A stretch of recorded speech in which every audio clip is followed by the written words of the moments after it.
What's happening, people? It's your girl Minna. Welcome back to the channel. Happy Tuesday, is it? Happy Tuesday. I hope you're all doing well. Big up to everyone. Be sure to hit the like button and be sure to subscribe as well if you are new here. Road to 13k.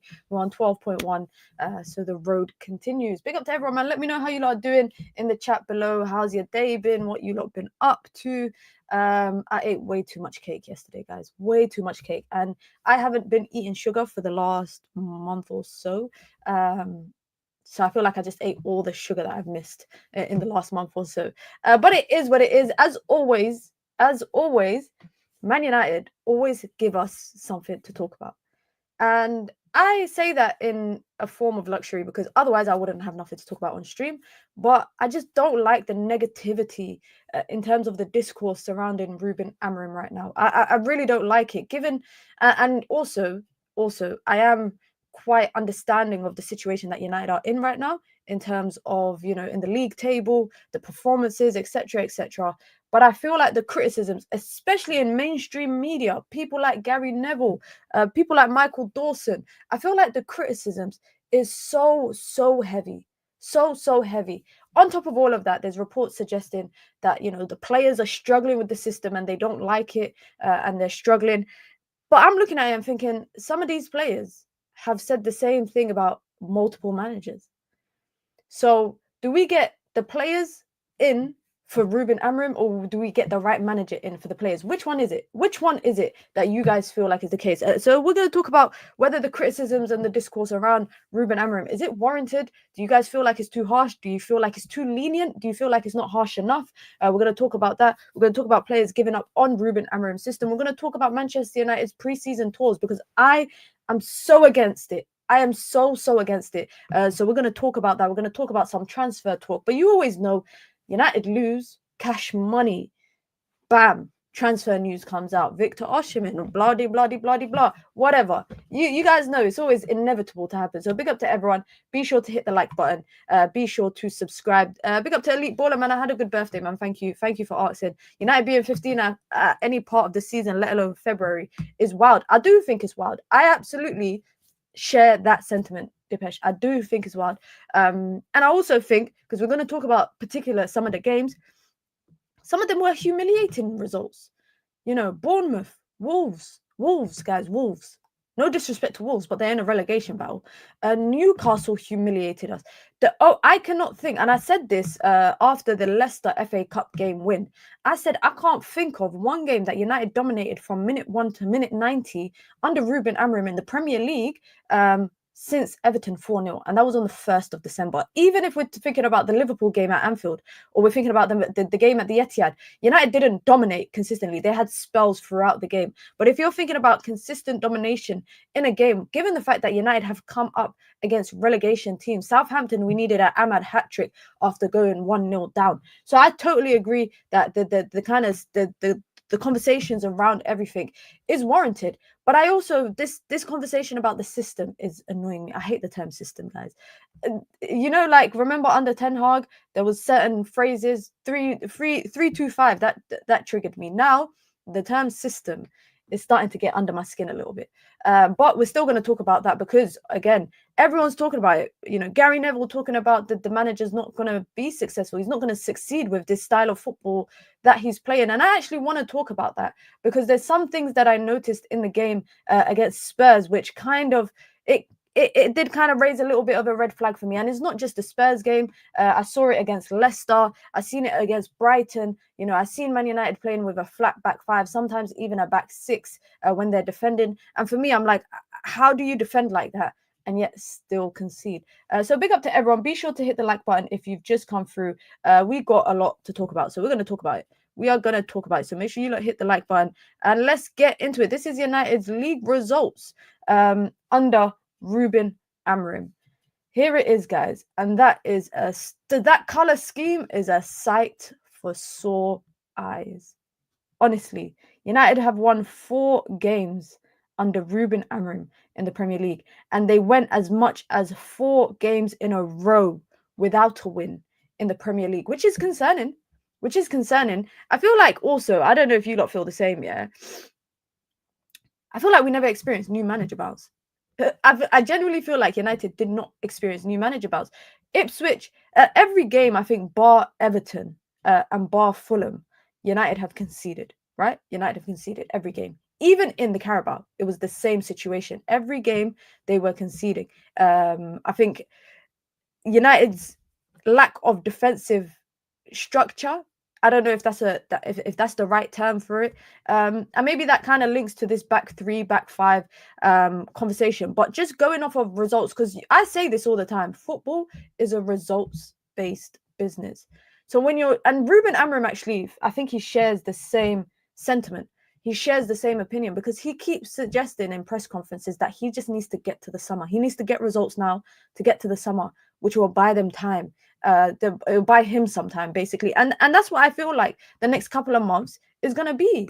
The next couple of months for Ruben Amorim, genuinely, I'm not saying I want him to get sacked or anything, but I think it's just him buying himself time to get to the summer window. Because if Man United were to get any further down the table, and I'm talking about literally relegation system, yeah, it would be a big problem. It would be a big problem. So if Ruben Amorim can get points on the boards in the manner of draws and wins, I think that buys him time to get to the summer. I'm seeing people say that he shouldn't get time to the summer. And I'm like, how is it that every other manager that comes into Manchester United gets the grace of having a transfer window, multiple transfer windows, yet people do not think Ruben Amorim even deserves one summer transfer window because he cannot get results with this squad. By the way, it's the same squad that struggled under Erik ten Hag. It's some of these players struggled when Oli was here. I just don't understand how people, and if you share this opinion, please let me know your thought process. Why do people genuinely feel like Ruben Amorim doesn't deserve one summer transfer window when every other manager got a summer transfer window? That is just a question, because he's not even had the opportunity, can I say, to bring in any player bar Patrick Dogu, and he's only just played his first league game. He's just played his first league game. So he hasn't had the opportunity of bringing in an attacking player, a midfielder, somebody that is suited for his system. He's not had the opportunity to do that. But I also understand the criticisms. I understand where because this is not acceptable, guys. It's not acceptable. And where does the fault land on? Because I think some of it is system-based, but I also think it's the fact that the players cannot fathom the system, or they struggle with the system. And I mean, the fact that reports are coming out saying that they're not really happy with the Ruben Amorim way. I mean, they were saying the same thing about Erik ten Hag as well. So that's why I said this in my match review after the game. I said that if these players cannot make decisions on the pitch without the manager holding their hand, then I don't know. They must have to be the most low intelligence football players ever. And an example I'm going to give, and it's not a like-for-like example, but when I watch Real Madrid, and yes, it's different because some of these players are superstars, Rudiger, Mbappe, Vinicius, Rodrigo, Bellingham, Modric, superstar players, right? But when I watch Real Madrid, I don't watch them in a tactical analysis type of way. Because for me, Real Madrid is full of big game players. And I feel like with Ancelotti, because his system is not as rigid as a Pep system or maybe as a Ruben Amorim system, it gives his players a lot of freedom because he trusts the players to make the right decisions. I think he trusts the players to make the right decisions on the pitch. And I think he actually said that in a press conference once, where he said, my style of football is not a rigid system that is tactical. It's not tactical. It is tactical in a way, but it's not like a complete system style football. He said, I trust my players to make decisions on the pitch and make the right decisions so that they can pull themselves out of a slump. And that is the problem that I think Man United have. They do not have players with high intelligence, high decision making. I watched Bruno Fernandes, yeah. Oh my God. I watched Bruno, and we watched it all together, guys. We watched Bruno Fernandes, yeah, boot the ball forward multiple times and no one's there. We watched Bruno Fernandes in transition go for a quick pass when no one's there. There was against Spurs, I think that was one of Bruno's worst performances that I've seen in the last couple of months. You have to show the club something to back. The football has been dreadful. It will be a huge gamble to give him 200 million in the summer. You don't want to continue to make the same mistakes. Ibra, shout out to Ibra, because I agree with that. But also, I just feel like in that case, United will just continue being on a merry-go-round. New manager, system don't work, no players not good enough. Woof. And then we go around and round and round before we fall off the merry-go-round. And we're about to fall off the merry-go-round right now. This that you lot are seeing on the screen right now, that's United falling off the merry-go-round. Because I have never in my life, and I know people are going to say, oh, you wouldn't have survived when Sir Alex Ferguson came in. Well, I wasn't flipping born then. But I don't think in my lifetime I've seen Manchester United this low in the table at this point of the season. If this was 2 games into the season, not a problem. If it was a couple of games into the season, not a problem. But Manchester United, Everton, who were in a relegation battle, who now hired David Moyes and have won how many games on the bounce? Above Manchester United. Spurs, who were on par in terms of, I think, the problems that they were having.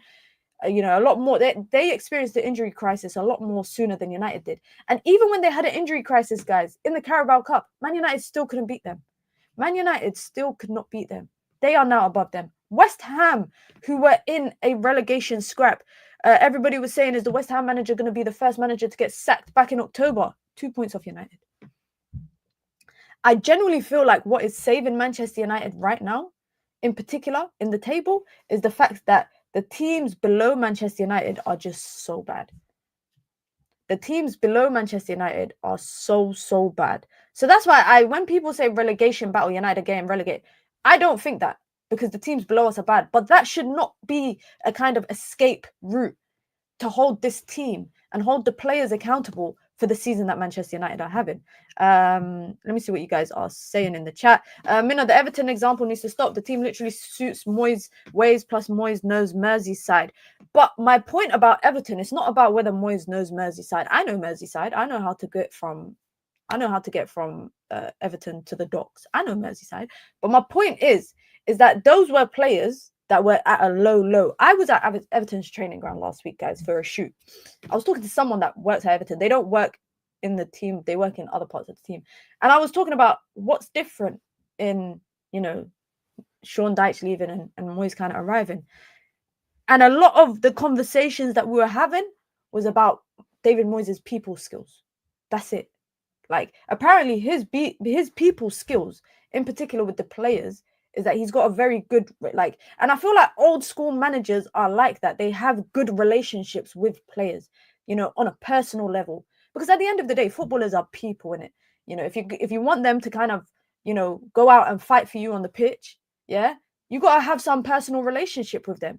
Sir Alex Ferguson was known for that. He had personal relationships with players. He would check in on them, when they're traveling, if their wife was giving birth, etc. He was known to do all of that. And what happens? Players go out and fight for you on the pitch. And you're right that Moyes knows Everton and he's familiar with Everton. And you know what? My point about the Everton thing is not about, David Moyes has come in and won games. My point is that they were struggling and now they're starting to find their feet, and United haven't. United haven't started to find their feet. If Everton and West Ham finish above United this season, guys, that is humiliating. Because these were teams that were struggling for the best part of 3-4 months of the season. Come on. However bad the footballing IQ of these players, they are not idiots. They know more than 300 people lost their jobs at the club. They are going to be next. I don't think so.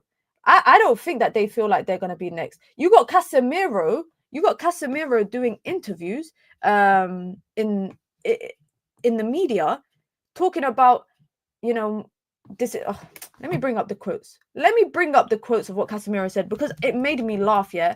Not because I felt, Casemiro, he loves the club. I didn't think that.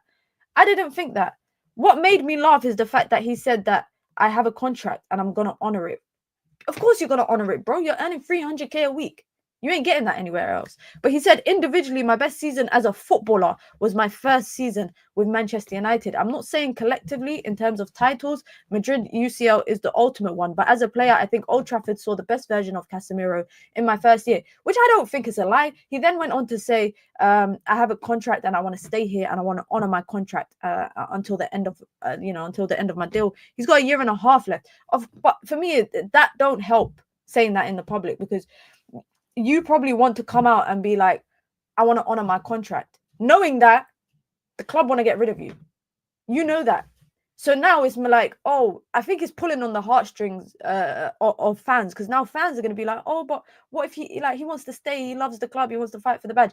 Him wanting to honor his contract, I don't think is coming from a place of, I love the club so much. Maybe slightly, oh, I have an attachment to the club, but I don't think it's solely coming from that situation. Absolutely not. Because you're earning 300k, mate. You're probably not going to get that anywhere else. We were told we needed open heart surgery. What are the factors that lead to getting an open heart surgery? I hate the term when people bring up the whole open heart surgery. You know, it's like cash money, guys. United lose, they bring that up again. They bring up I always see it. United lose, the Ralph Ragnick quotes come back up all the time. And it's difficult. Everton aren't expected to win Europa League and FA Cup while fighting for relegation. This is what the players are struggling with, the demand that comes with Manchester United.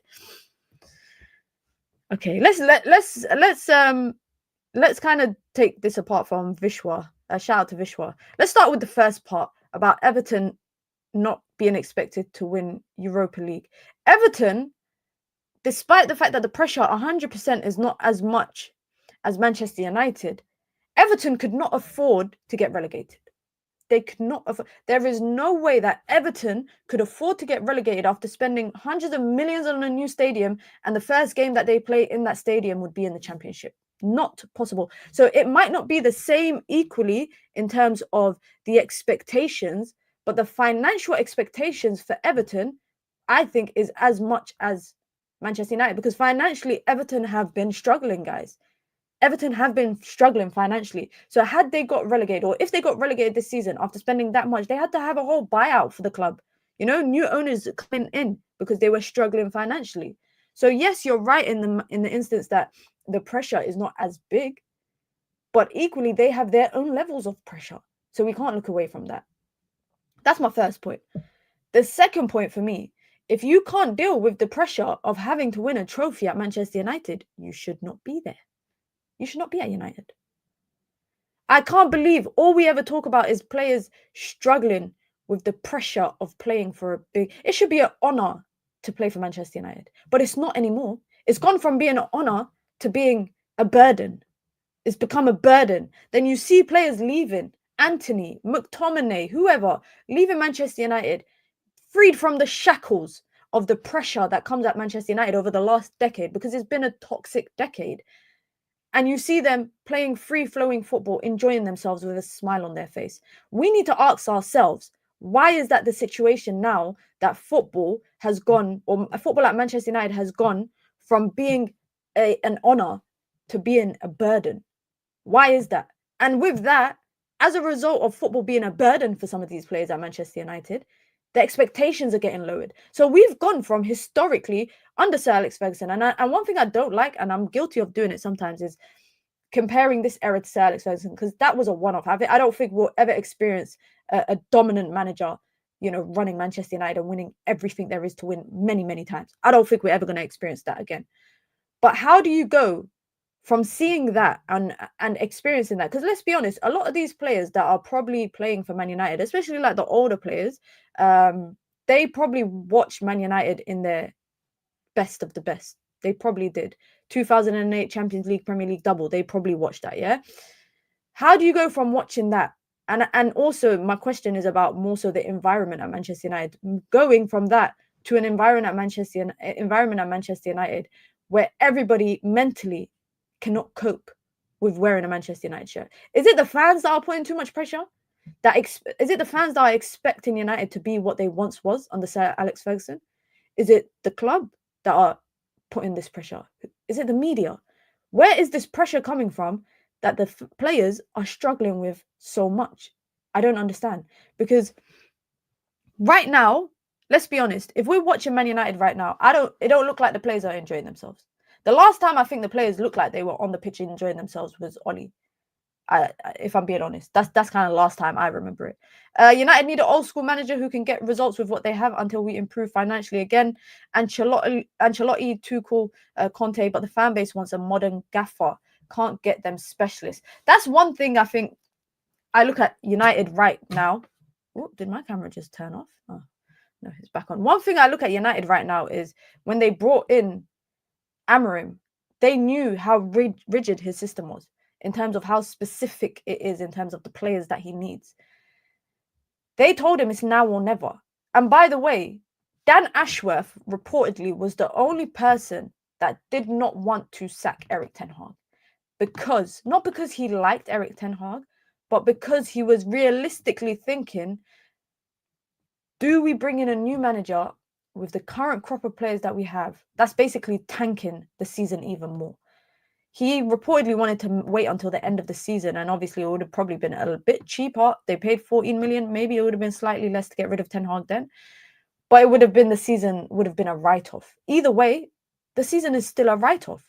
It's still a write-off. And I actually said, I remember when Ruben Amorim came in, and I was realistic enough to know that nothing was going to change overnight.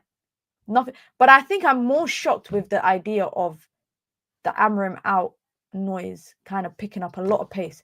And it's unfortunate because, like I said, when you don't have results to get behind and you got like a list like this in the league, it's hard for fans to believe in it. It's hard for fans. But one thing I won't take is players reportedly bad-mouthing the manager's system or, not being happy with it. Because you are the same players that did the same thing with Ten Hag. Some of you did the same thing before that with Oli. It's not, I don't know. I can't run with that. Big up to Cyril says, pressure is from fans who think United are a top 4 team. Do you think fans need to lower their expectations? You can't blame the fans for the pressure because the opposition fans and media will apply pressure regardless. And I think that's the thing about being Manchester United. It's the big club. It's literally the big club that will always be in the limelight. It's inevitable. It's inevitable. Let's actually talk about Benny McCarthy's interview. I don't know if you guys have seen. Benny McCarthy has done an interview with Ladbrokes. I'm not promoting Ladbrokes, but he did an interview with Ladbrokes, and he's talking about Manchester United's striker position and striker situation, because obviously he did have a bit of involvement under Erik ten Hag as the forward coach, if you want to call it that. And he said, for me, Harry Kane was the complete package. But unfortunately, the club didn't see it that way. They looked at it as Rasmus Højlund in the long run would be a more prized asset than investing in both Rasmus and Harry Kane. So we stopped pursuing Kane and we ended up with Rasmus. He said, he then went on to say, Erik ten Hag really wanted Harry Kane. Kolo Muani was also very high on the list, and Victor Osimhen was high on the list. But we felt that if we were going to spend that kind of money, 100 million plus, then you want to get the complete package. He then went on to say that would have been the best thing for Rasmus if he had someone like Harry Kane involved. But Harry Kane was always Ten Hag's number 1 target. He really wanted him. Let's be realistic. I understand if, the manager could want who he wants, right? He can want who he wants. But I think realistically speaking, Daniel Levy was never doing business with Manchester United, and not as easily as maybe Bayern Munich were able to do business with them. I think that is the first important thing. Number 1. Number 2, I always laugh at how this kind of news comes out when Man United are struggling. I could come out, every manager wants me, I could come out and say, oh, I wanted this player. I wanted that player. Okay, you didn't get them. However, one thing that is interesting to me, guys, one thing that is very interesting to me is Manchester United are in the process of cutting costs, right? And one department that they're cutting costs in is the scouting department. Apparently, Manchester United have hundreds of scouts, and they're preparing to cut costs across the scouting departments. I don't think Man United's scouting department is the problem, because again, if we go back to reports that we've, if we go back to information that's been reported over the number of years, Man United scouting network have identified and found players who have then gone on to have, influential moments in the teams that signed them. But it's not Man United's scouting network that failed to identify these players. It's Manchester United's maybe recruitment and ownership that have failed to pull the trigger on signing some players. We could talk about his, most famously, Moises Caicedo, where Manchester United's scouting network identified him as a young talent that they should go after. But United were never under the impression of signing young players yet to be developed. I think that was one thing, you know. Whereas teams like Brighton, you know, the Brighton model, Leipzig, etc., they're comfortable with doing that. This Rasmus Højlund signing was a data-led signing. I think it was reiterated a number of times that Manchester United signed Rasmus Højlund because of what the data showed of what he produces now, and you know, the metrics of what he can produce as he develops. But data for me shouldn't always be the kind of the data for me should not always be the end all or be all for decisions. I don't think so. I think when you're signing a young talent, you have to look at data because you're trying to predict what they could be, but you need to look at what they are now. What attributes of them is raw right now? What needs to be developed? What things do they have in the bag? Because I'm looking at I'm looking at what Højlund does now, and I don't know. I can't name you one thing which I can give 100% tick that he has in the bag. I can identify things that he has, but it's not at a 100% level kind of thing. It's maybe at 60%, 50%, 30%, 40%, whatever. I can identify that, and it's not just him. There's quite a few players that are developing at Manchester United that I feel that way about.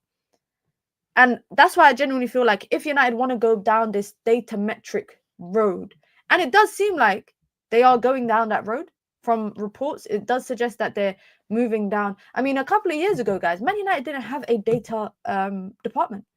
You know, if you guys work in corporate world, every corporate world, every company has data departments, data scientists, data analysts, all that stuff, data information departments, etc. Manchester United built a data network department from scratch, and I think he's actually leaving, the guy that actually came in to do that. But I don't want them to solely focus on data to make decisions, because I don't mean this in a disrespectful way. You go down the Brighton model, you become like Brighton. Brighton are a good team, but they're not a team that's gonna, you know, I don't know. I don't want to jinx myself, but they're not gonna win a Premier League back to back. You know, United should be aspiring to do that. Let me see what you lot are saying in the chat. I recently found out that Man United started a data department after 2021. They didn't have any analysis parameters to run the data. That's crazy. Any manager after a year or two will be a problem managing Manchester United. KT says, get over Kane signing because Levy made it clear he wasn't selling to a Premier League club and won't sell him to us even 100 million. That is my point. That's literally my point. Big up to Riri in the chat as well. Imagine a manager playing a striker every game who offers nothing. I think it's harsh to say that Amorim, that Rasmus offers nothing. I do think that's a bit harsh. Let's not be too harsh, guys, on that.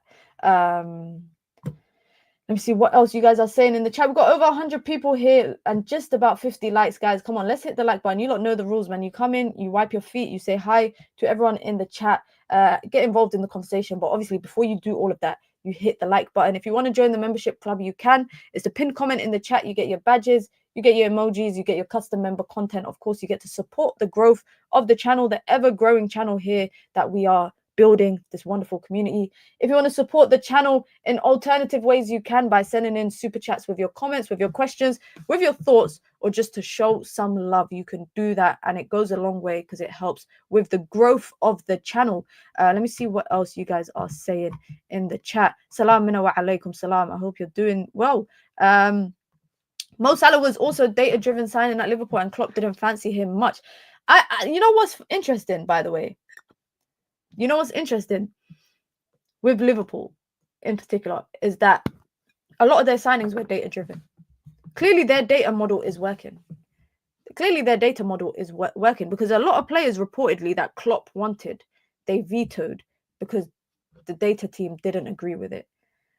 But I also don't think it's solely data. I also think the players have to come into a system that works to their strengths. You know, you can have potential. You know, Mohamed Salah, when they signed him, wasn't the Mohamed Salah that has been at Liverpool for the last number of years. His potential was always there. But you have to be in the right environment and the right system and the right coaching to kind of get that out of you. And maybe that's the situation with United. And maybe that is the issue with United over the last kind of number of years, is that players are coming into a system that it's not succeeding, it's not working. And as a result, their development is slowing down a little bit. Maybe that is one of the issues. Let's actually talk about, obviously, the elephant in the room. Let's talk about the biggest elephant in the room right now. Oh, I don't even have it open. And by the way, guys, please be respectful to each other in the chat. If you don't agree with each other's opinions, that's fine. Challenge the opinion, not the person. Please don't get personal. This is a positive community, man. I don't want to see people arguing in the chat. Minna, there was a topic we were discussing at the end of December. We were to revisit after transfer window close. What was the topic? I don't remember. Sheila, I don't remember either. I don't remember. I have to go back and watch the streams to try and remember. But this is okay. Let's talk about the idea of players losing faith, players giving up on Ruben Amorim.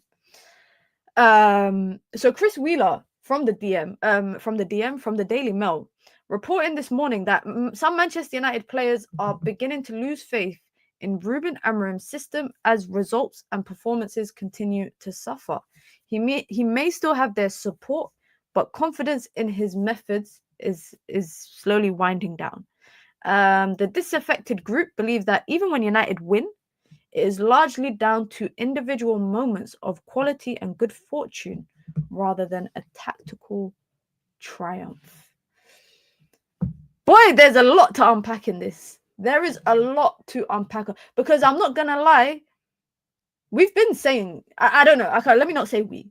I've been saying that the games that United have been winning under Amorim, some of them have been individual brilliance, moments of magic. Leach scoring a screamer against Fulham that takes a deflection, a bit of luck. Ahmad, hat-trick against Southampton after being down 1-0. Who else? The only games that I can think of, City, I feel like was tactical tweaks. I feel like there was tactical tweaks to City. Liverpool was a draw. I think there was tactical tweaks, but also with that, I feel like against Liverpool at Anfield, I think Manchester United were a lot more pragmatic in their approach. I feel like the defending was a lot more rigid. I felt like the backline was a lot more rigid. I felt like, even when you had players stepping up out of the backline, Man United were not risking vacating a space, so they had a player dropping in. So, for example, the left-sided centre-back steps up, the midfielder would drop in. There was always a back five. And that's why I said it was a lot more, there wasn't really any risks being taken. Whereas I feel like when United are playing against other teams, they're trying to take risks. But the other teams already have United figured out. They've already got United figured out. Mateta said it after the Crystal Palace game, that the way that they prepared for Manchester United before the game was exactly the way that Manchester United played. And that played into the hands of Crystal Palace. If we're thinking, I'm looking at the kind of Premier League performances. I'm looking at Southampton, individual brilliance from Ahmad. Fulham, a lucky deflection from Leacher. Oh, I was about to sneeze. Everton was probably the only dominant game that I've seen from Manchester United under Ruben Amorim. Manchester City as well. Again, I felt like it was a sit back, defend, be tight in the back line, close the passing lanes, force them central, and hit them on the counter. Okay, cool. But every game that United have lost, guys. Arsenal, I think United approached it the same way they did at Liverpool and just got unfortunate with the 2 set pieces. But in open play, Arsenal were struggling against United because United were literally parking the bus. We literally sat back and we're trying to hit them on the counter, but there was no end product for Manchester United because they had 11 men behind the ball at all times.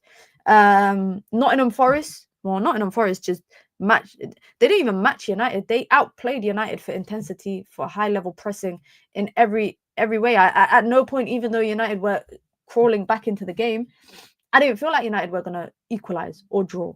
Bournemouth 3-0 humiliation at home. Bournemouth were the better team for 90 minutes. Wolves away from home 2-0. Man, Wolves were the better team physically, out of possession, in possession, pressing, every possible method of football you can think of. They were the better team. Newcastle 2-0 at home. Newcastle were the better team. Newcastle were the better team. Do you guys feel like the criticism or the questions from players are warranted? Because if the players are suggesting that it's down to individual brilliance when United are getting a result or getting a win, what does that mean for the manager? And that is a question. It's not a criticism. It's a question to everybody. What does that mean for the manager in terms of the fact that if the players are not buying into your system and, you know, and by the way, I feel like everywhere we go right now, Ruben Amorim's style of football is being criticized as the front runner. It's the main topic of conversation everywhere. You turn on Sky, they're talking about it. TalkSport, talking about it. I don't listen to TalkSport, but you see it on TalkSport. Any podcast I'm listening to, everyone's discussing Amorim's style of football. Let me ask you a question, though. It's been 1 year today since Luke Shaw last started a Manchester United game. Mason Mount has been at Man United for nearly 2 full seasons, and he started 13 games. I'm not trying to turn the gunfire to another direction, but I think there needs to be questions about the players and the players that the manager has at his disposal. He's already two-man light because Luke Shaw and Mason Mount are, you know, sitting side by side in the hospital room. So he's already got his two-man light. He obviously is not keen on, you know, throwing the young players into this situation. Let me see what you lot are saying in the chat. I want to hear what everyone's saying. It's not conventional. Forget about Mount. Fillmore says his style of play is a lazy talking point. I feel like when people talk about Amorim's style of play, I feel like there's so many factors contributing to it, and people are just focused. Like, I'm turning on the TV, and the first thing I'm seeing is someone ranting about back five. And I'm like, come on, if you're going to talk about the back five system, if you, for example, one team that I watch a lot that play a back five is Inter Milan. But Inter Milan are not, on paper, it might be a back five, but it's not really a back five. You know, you'll see them playing back three with four in the midfield. You'll see them playing a back four with, you know, 4-4-2 out of possession. It adapts, it changes in game. You don't play with a back five consistently throughout the game. This idea that Ruben Amorim plays with a back five consistently is a lazy narrative. It's a really, really lazy narrative.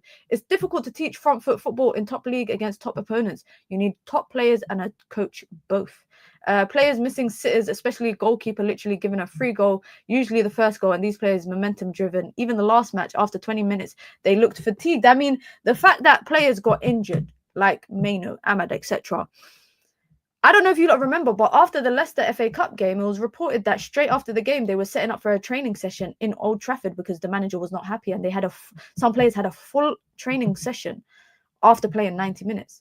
Which is me, that's a bit low-key, is questionable. Two-man midfield is whack. You know what? I don't think two-man midfield per se is whack. I think you need to adapt it for the game. Because if you're coming up against, for example, a team like Spurs that are playing a three-man midfield, it's an overloaded midfield all the time.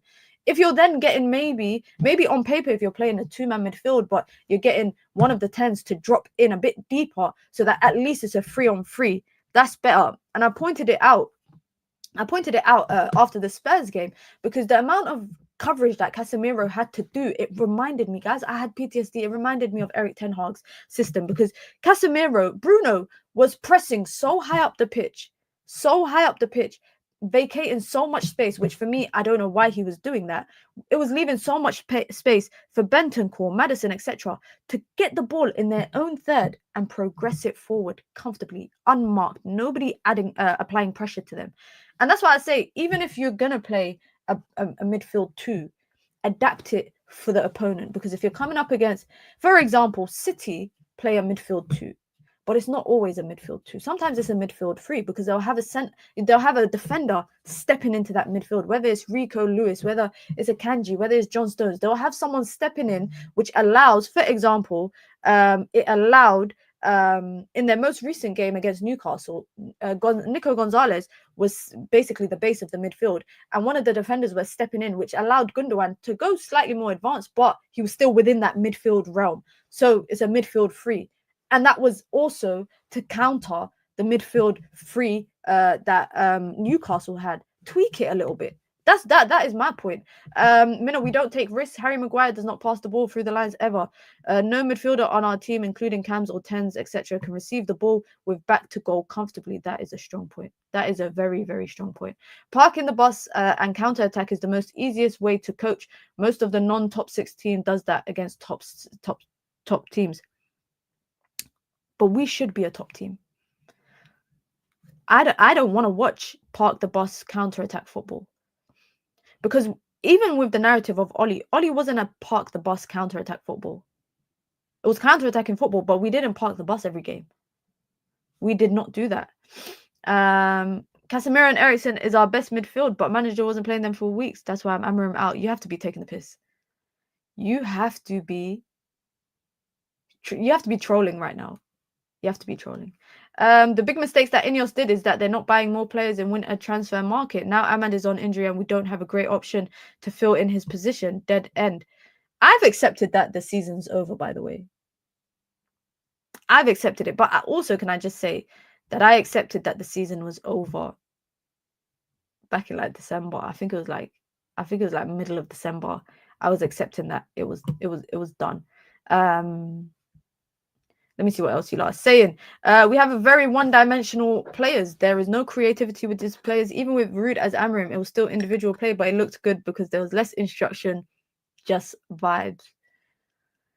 United's problems are never ending, guys. Let's be for real. United's problems at this current moment is never ending. What would you say is the priority problem? What would you guys say is the priority problem? Oli said it himself. These players aren't ready to take the next step and play from front foot. We're saying these players, but how many players here were under Oli? A lot of these players, guys, are new players. Bruno, Maguire, Rashford, Lindelof, Luke Shaw. I'm thinking of all the players. That's it. They were the only players that were under Oli. So the fact that United have brought in a new crop of players and they still have that problem, what is it that people are scared? What is it that these players are scared of? Is there a boogeyman on the pitch that is scaring them to go forward? And I do agree with the idea that, like I said, I don't think United have problem solvers in their team. That is one thing. I don't think there's problem solvers in the team where Man United are in a predicament and they feel like, you know what? We can pull ourselves out of this. I feel like they look to the manager for guidance a lot. And I don't know. This is a question for you guys. Do you feel like when a system is quite rigid and it's, very technical, it's a very technical system, does that take the enjoyment out of the ball game for players? Where they feel like they're in school and they have to learn a system.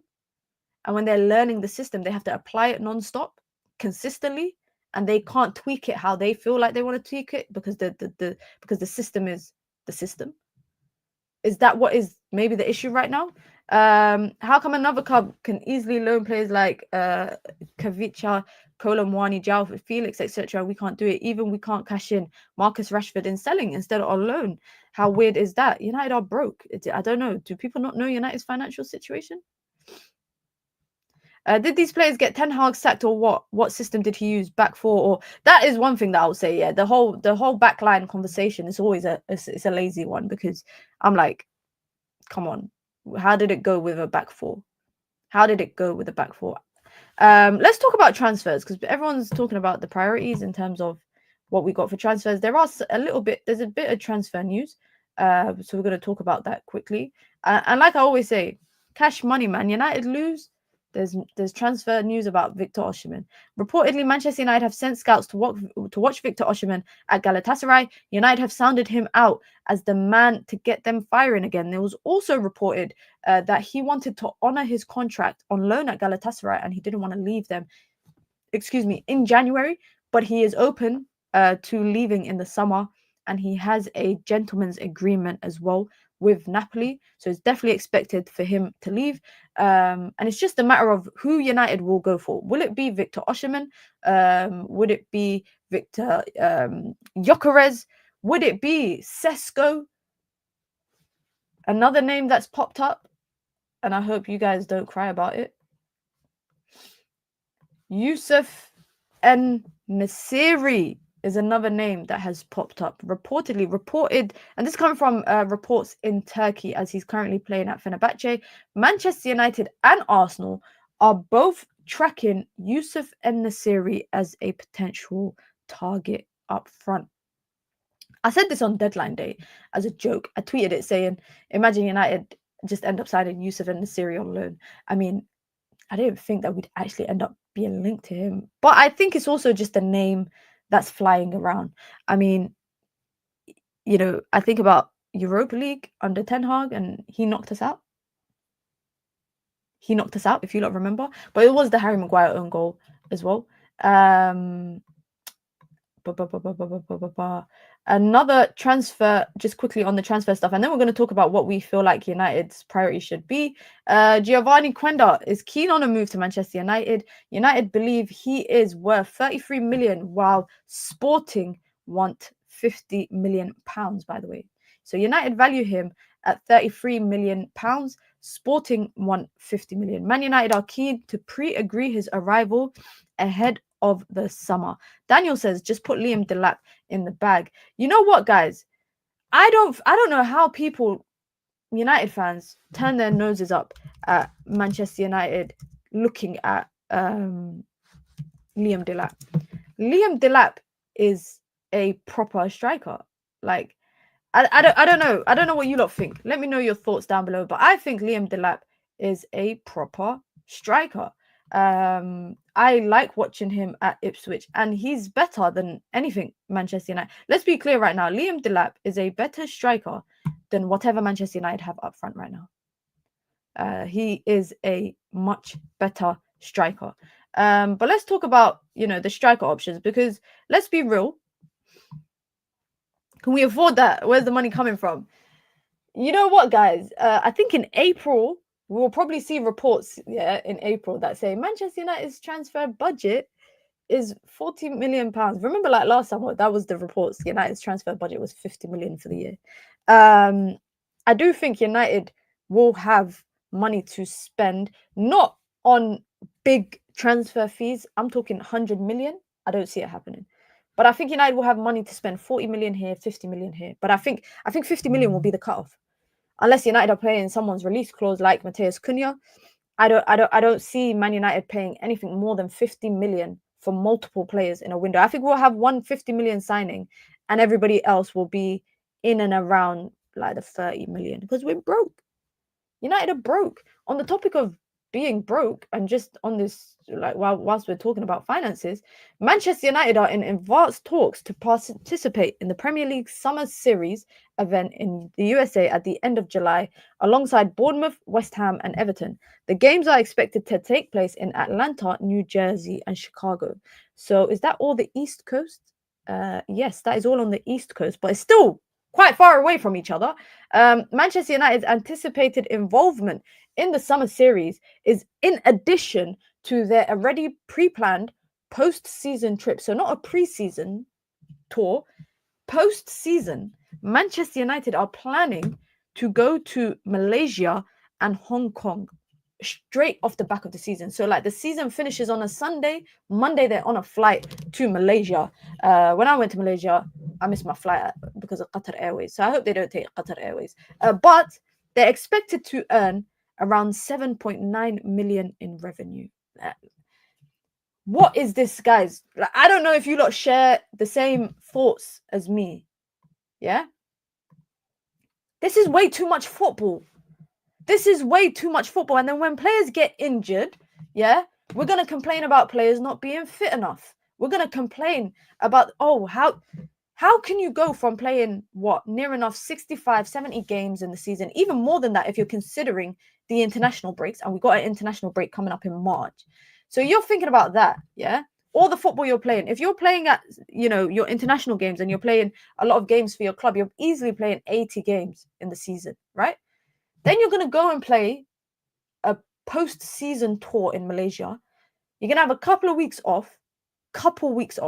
Then you're going to be back at training for pre-season. Then you're going to America for pre-season, which, by the way, I don't know what the link is between players playing in pre-season in America and then getting ACL injuries, because I feel like there's been a rise of ACL injuries off the back of American tours. And I don't know if it's something, I read an article that suggested that it had something to do with the pitches that they were playing on, and just ligament injuries was increased when teams were playing pre-season tours in America because of the pitches. But when a player is going to get rest? Genuinely speaking, when do players get rest? And I kind of tweeted this earlier today, and some people were saying to me, well, players get paid 200,000 a week. Why should they have time off? The most important thing as a top athlete is recovery. If you watch the NBA, guys, if you watch the NFL, yeah, the NFL are off from March or February, basically, after the Super Bowl, up until September. Despite the fact there's obviously less teams, and we have to consider that. But the NBA, for example, they are off from June until October. They come back from the preseason in September times. Season starts end of October. I think, I'm not a scientist, I'm not a doctor, yeah, I'm not a specialist. But I know for a fact, when you are a top level athlete, you need prolonged periods of recovery for your body to recover. Like, let's be realistic. Just because of how much they earn doesn't mean that their bodies don't need to recover.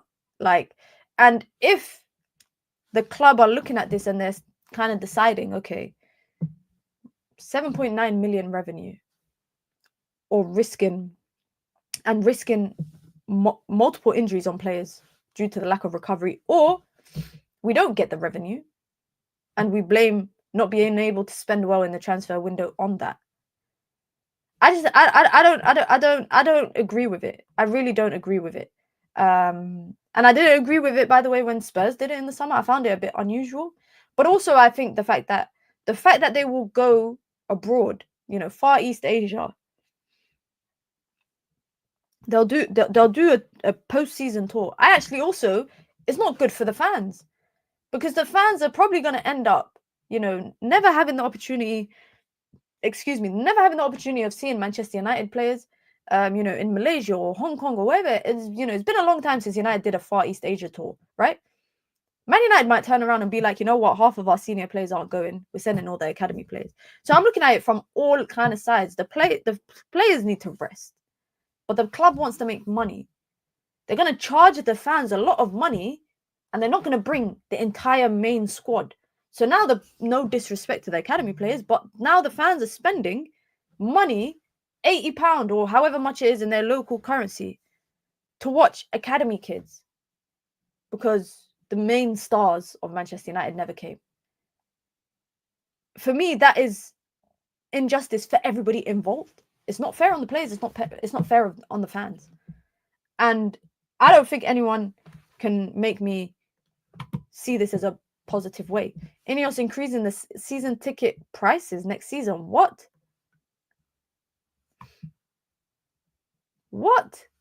Again, they're going to increase after increasing the prices for standard tickets.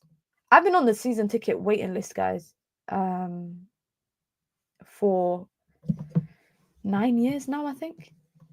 I've been on the season ticket waiting list. Like, if anyone got a season ticket to give up, please, guys, shout me, because I'm tired of having to buy tickets every time. I just want a season ticket. Let me see what else you lot are saying. They also haven't done an Africa tour in 20 years. Yeah, the last time they did an African tour was ages ago. I think it was like 2006 or something, or 2004. It was a long time ago. By the way, guys, reported by the Daily Mail, Ahmad may need surgery to repair the damaged ankle ligaments he suffered in Manchester United training. I need to know how he got this injury. Guys, I need to know what did he do in training. I think Amorim will be asked about it, definitely.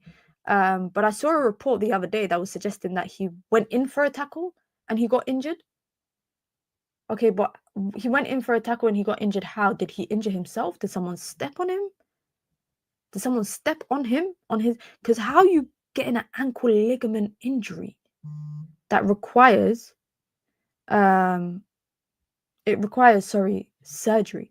That will, by the way, I think surgery will make him be out slightly longer. The manager said he was training by himself when it happened, not with anyone. I'm not buying that. His ankle got caught in the turf. His foot got stuck. So you're saying it was stuck in the mud settings? Stuck in the mud settings. Didn't know the season ticket waitlist is that long. Yeah, it is long. I think I should have got it when United, like under Moyes, because I think a lot of people were giving up their season tickets. But to be honest, people don't really give up their season tickets. They just let other people use it and they keep it in their name because it's difficult. It's really, really difficult to get a season ticket. So at the moment, I just have to get tickets when I can get it. But other than that, it's not really possible. It's not really possible. Looking ahead for Manchester United, because obviously no Europa League this week for United. There is Champions League games on tonight, and obviously the big one, Real Madrid versus Manchester City tomorrow for the second leg. But looking ahead for Manchester United's upcoming fixtures, let's have a look at this, guys. Let me just zoom in slightly. Woof. This is United's next 5 games: 4 Premier League games, 1 FA Cup game, 3 of them at home, 2 away. I'm actually going to go to the Arsenal game, inshallah. Arsenal versus United, I should be there. Although my record watching United this season is so bad, guys. My record watching United this season, maybe I shouldn't go to that game. How many wins, Minar? I'm asking you lot that question. Everton themselves on a win streak. They're on a win streak. 12:30 kickoff at Goodison Park. Oh, man. I don't know. Ipswich, then. Again, Ipswich, I think tactically, Ipswich are a good team, guys. I actually think tactically they're a very good team. I think I'll be watching to see the tactical tweaks from Ruben Amorim for that. Man United versus Fulham. I mean, we already know what we're getting with Fulham. And Jai is gonna cook. He's out. I think he's out. I think he is out. And then obviously big one against Arsenal. Let me ask you lot, Arsenal game.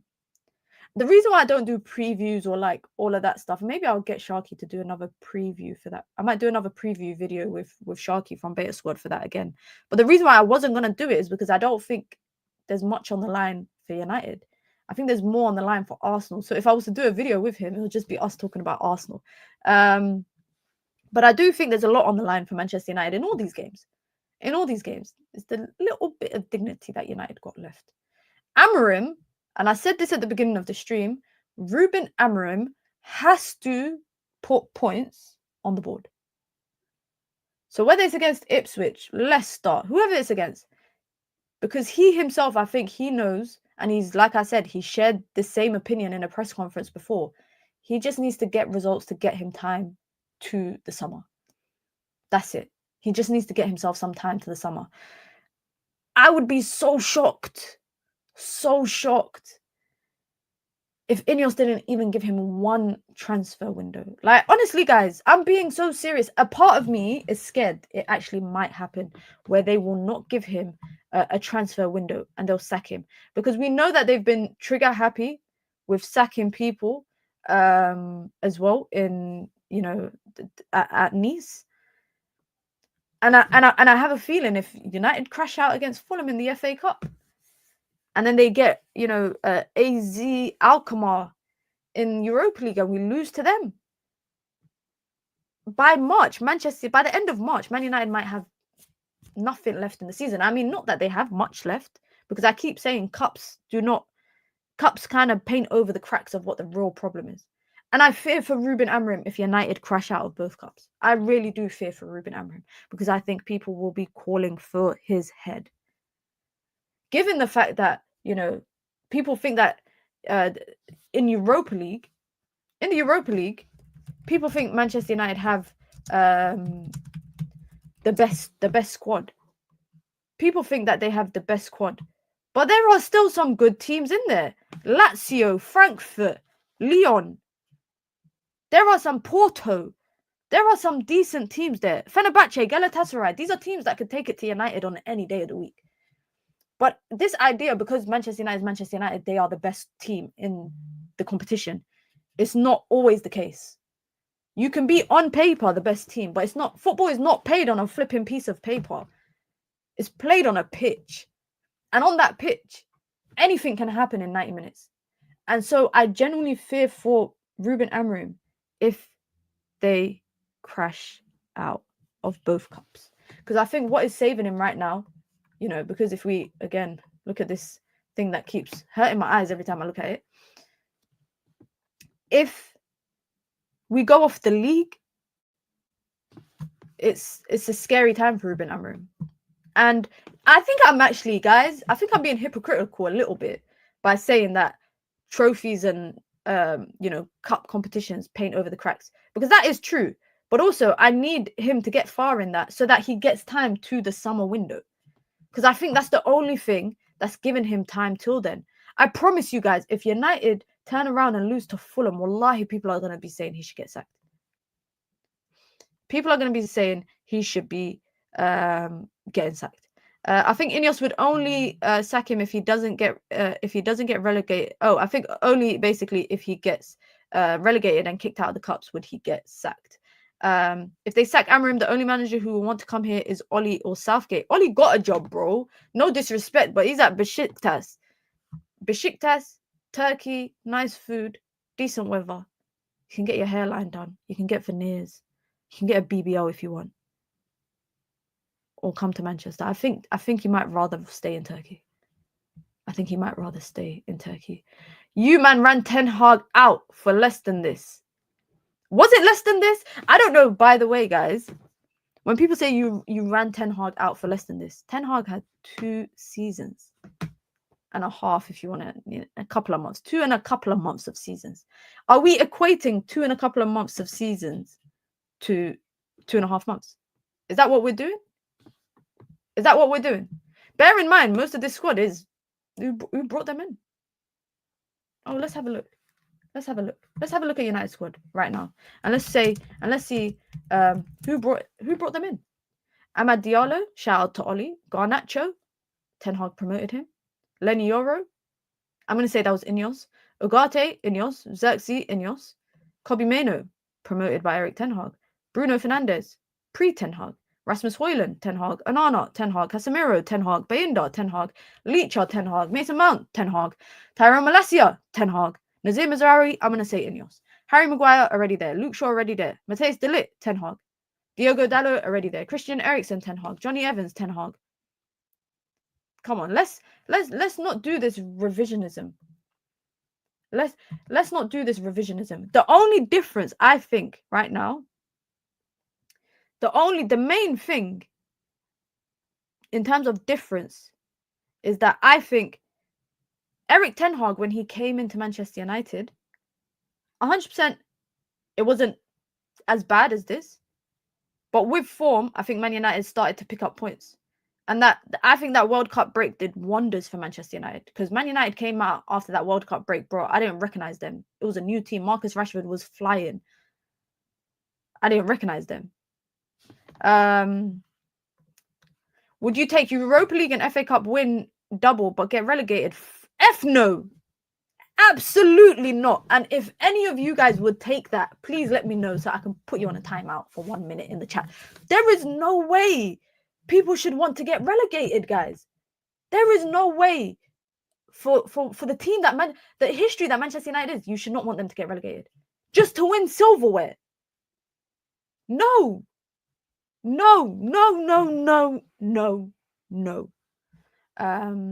I hope Ten Hag returns to Manchester United. You know what? I'm seeing a lot of these conversations about kind of Ten Hag, you know, wanting Ten Hag to return back, etc., etc. I don't know. Sometimes I feel like it's revisionism. I don't know, man. I don't know. Ten Hag was a nice time in his first season. The second season was excuse my language. The second season was extremely traumatic.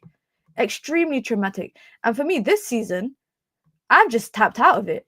But also, I tapped out of the season a couple of games into life under Ruben Amorim. Not because I had no faith in him. I got no faith in the players. And I know it has to get bad. This is the bad that we're talking about. It has to get bad before it gets better. We are, by the way, just 7 likes off 100. So if there's 7 people in the chat that have not hit the like button, I'm not going to talk until we hit 100 likes.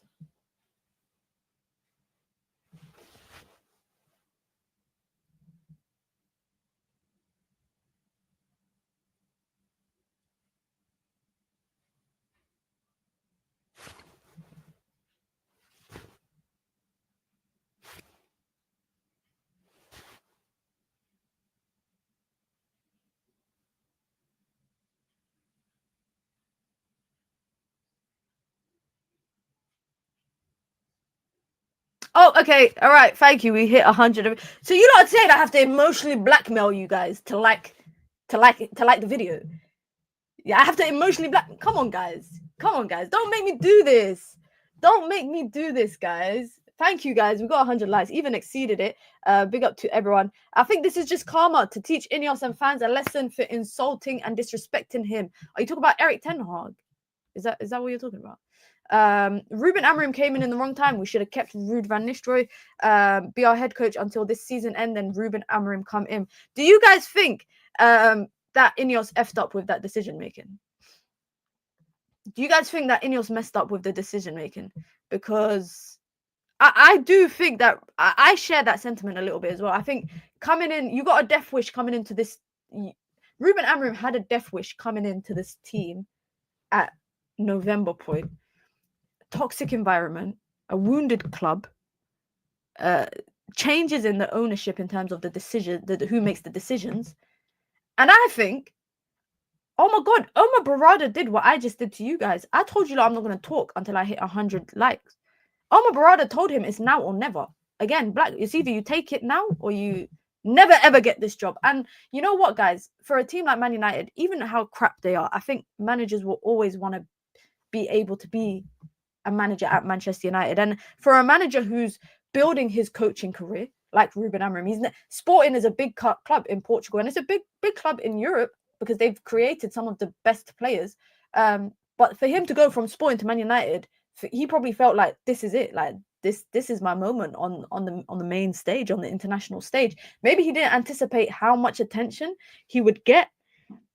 But I do agree with that comment, about the fact that maybe had Ineos been a bit less erratic in their decision making and been a bit more patient, it might not have panned out like this for Manchester United. You know, if Ruben Amorim had come in this summer, he would have been able to, have a preseason, have a summer transfer window. Maybe now there's a silver lining in everything, in terms of the fact that he now knows the players, and the team. So by the time it gets to preseason, he knows what he wants in the transfer window. Whereas coming in the summer, maybe, it might not have been ideal. But one thing I don't want to happen is a merry-go-round of bringing in a manager, sacking him, bringing in a manager, sacking him, bringing in a manager, sacking him. And I don't want it to be at the rate in which Ineos do it at Nice. And by the way, Ineos stay being in the media for bad reasons. Like, I saw the article on, I think it was the Telegraph, was it? I can't remember where it was. It was on the Telegraph or something about F1 and sponsorships in F1s and the fact that they ain't paid their sponsorships and there's been issues. And obviously they've had issues with their rugby team that they sponsor. Ineos, like, come on. What is all this bad PR? What is all this bad PR you guys got going on? I changed my mind. We are winning every game from now on. Yahya, shout out to you, because whatever optimism you're on, I need to know. No one held a gun to Amorim's head. He chose to come knowing the situation. Did he know the situation was as bad? Did he know Man United were as broke as what we are right now in terms of the January transfer window? Was he made false promises in terms of the January transfer window? We don't know the ins and outs of that part. We just know that it was a now or never moment from Barada. And we also know that Ashworth didn't want to sack Ten Hag because of exactly what United are going through right now. Everything that United are going through right now, Ashworth reportedly envisioned it. He said that it's better to just stick with Ten Hag because it would disrupt the team, it would disrupt the season, financially or disrupt Manchester United. Getting rid of Ten Hag, bringing in a manager who doesn't have the players, that has a very rigid system. And also, reportedly, and this is just reports, by the way, guys, so we're going to take it with a pinch of salt. But I remember reading that Ashworth wanted to go down a data model into deciding who would be the next manager, whereas Barada already had his eyes set on Ruben Amorim. And it's no secret, Ruben Amorim reportedly was touted for, replacing Pep as well at City. So maybe he already did his due diligence. Barada already did his due diligence and already made his decisions of, why Manchester United or any top team could go for Ruben Amorim, because he already did that background research at Manchester City. But Manchester City's situation was never going to be the same as Manchester United's one, unfortunately. He needs a pre-season free of distractions. Man United's money-making objectives mean pre-season always has too much travel, media obligations, messing things up. Do you know how mad it is, guys, to do a post-season tour in Asia and then do pre-season in America? How long is the flight from like Malaysia to Atlanta? Let's look at it. I know they're not, by the way, they're not going directly, yeah. But just imagine all the ground that they're covering. In that space, they will have time off. Players will have time off. It'll be a couple of weeks because they'll probably report to training. Like the season ends end of May, first week of June if we get to the FA Cup final or Europa League final. They get a couple of weeks off, and I think it's the first week of July they will report for training. So they get about 2.5 weeks off, maybe a 3 at the most. But then again, when the season ends, actually, they're going to Asia. So that's a couple of weeks.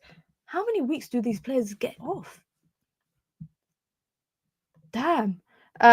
Mina, real talk, I have a question. We know Ten Hag was bad, but where do you think we'd be with him now? Same position or different? I think we'd be in the bottom half, but I don't think we'd be in 15th, guys. I don't. Let me look at the whole table firstly. I don't think we'd be in 15th, but I do feel like we would be in the better half. But that's also me trying to be realistic or something, Let's look at the table, all right? Look how far back I have to scroll. Oh, there you go. Let's look at the table. I think we would have been in and around, 11th maybe. Are you Amorim out? No, I'm not. Abdullah, no, I'm not. We would be top 4 with Ten Hag. I don't think we'd be top 4. Look at the teams in top 4. We're not better than Liverpool. We're not better than Arsenal. We're not better than Forest. We're not better than City. We're not better than Bournemouth. Chelsea and Newcastle are in that 6th, 7th scrap. I think we'd be between 10th to 12th, maybe 9th. Looking at that. Does anyone know, wasn't he 4 points off top 4? Yeah, I think, but where were we when he took off? That's what I need to know. I can't remember where we were when Amorim took over. But what kills me the most, guys, I thought we were joking like last month about road to 40 points, but dead ass, this is road to 40 points. Dead ass, this is road to 40 points. Let's be real, Mina. You as the manager would be 15th. Hey, why are you going to insult me like that? I'm a good coach. Hey, come on, man. Come on, man. I used to coach high school kids. I used to coach teenagers. I actually won the league. You're never going to sing that. I won the league as a coach, guys, with my under 14s team back in 2015, I think it was. We won the league. Come on, man. And we won a cup as well. We did the double. You'll never sing that. You'll never sing that. But also, let's consider the fact that, when Amorim took over Manchester United, when Ten Hag left, that was like what? First week of November, was it? Around the end of October, it was. It was around end of October. How many teams in the league? 5. Now, there was about 12. There was about 12 teams in the league, give or take. We won the league with like 5 games to go, I remember. But yeah, listen, guys, be sure to hit the like button if you've just come through. Over 100 likes, over 100 people here consistently as well. I appreciate it. Daily dose of Mina. Tomorrow, we will probably have an earlier stream. The stream will probably be a lot earlier in the day. So keep that in mind. I'm talking like 1 p.m., guys, or maybe even earlier than that. 1 p.m. UK time, if there's anything to talk about. If not, I might just drop a video instead. But listen, guys, be sure to hit the like button. Be sure to subscribe. Chris Wheeler, by the way, from the DM, just from the, why do I keep saying from the DM? Chris Wheeler from the Daily Mail is reporting Kobe Maino's injury is a strained calf muscle, which I think could be expected to be at least like 6 weeks out. He's also reporting that Lenny Yoro and Christian Eriksen are both expected to return for Manchester United's game against Everton on Saturday. Manuel Ugarte and Toby Collier's injuries are not thought to be serious, so hopefully that could mean that they will be returning as well. But big up to everyone. I appreciate everyone for sticking around throughout the stream, you know, sharing your conversations, sharing your opinions, getting involved with the debates, the questions, etc., etc. Be sure to hit the like button on your way out, or if you are watching this back on repeat. And I'll be back tomorrow, inshallah. And then obviously we got match reactions dropping for Champions Leagues today, tomorrow, etc., etc. I hope you lot have a wonderful afternoon. I'm late for a family dinner, and I'm gonna blame you lot when I walk in late and my family say to me, "Why are you late?" I'm gonna blame you guys. So hit the like button on your way out, guys. I'm out. Have a great evening. Peace.